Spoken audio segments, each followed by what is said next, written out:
Bonjour à tous et à toutes. Ça bouge un petit peu parce que je dois m'occuper de Fantomette qui me saute dessus littéralement dès qu'elle me voit maintenant.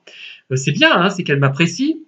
Et je vais traiter un thème encore sur les pervers, sur les personnes nocives, voire les sociopathes, enfin toutes les personnes qui se sentent, on va dire, vides intérieurement et qui se sentent minables, méprisées et ont besoin de trouver en fait en quelque sorte une victime pour expliquer qu'elles sont mal à l'aise en fait. Je suis malheureux à cause du méchant Pierre Calmar qui est là parce qu'il n'a pas une communication optimale.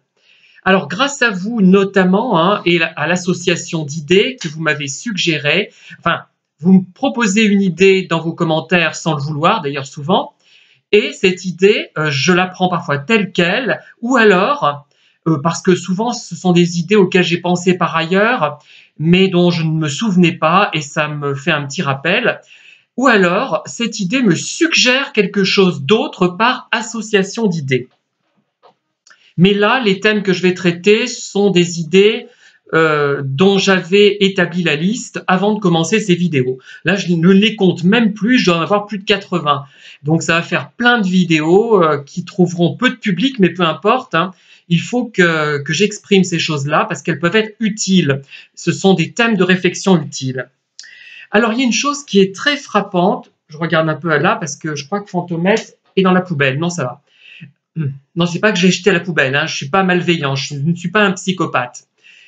Donc, oui, je disais, il y a une chose très importante que beaucoup, je pense, d'entre vous ont observé et que j'ai déjà vu hein, dans des vidéos ou dans des livres. Mais arrête, Fantomette, tu arraches la chaise là. Ce sont, par exemple, imaginons qu'un couple homme ou femme, ou deux hommes ou deux femmes, peu importe, hein, est en train de se disputer. Alors, les deux pleurent, crient, c'est terrible, il y a un vacarme effroyable. Une personne va entrer, l'une des deux personnes va s'arrêter subitement de crier et de pleurer. Et moi, peut-être pas, parce qu'il y a Fantomette qui est derrière moi. Une va s'arrêter subitement de pleurer, de crier, eh bien cette personne, c'est la personne nocive.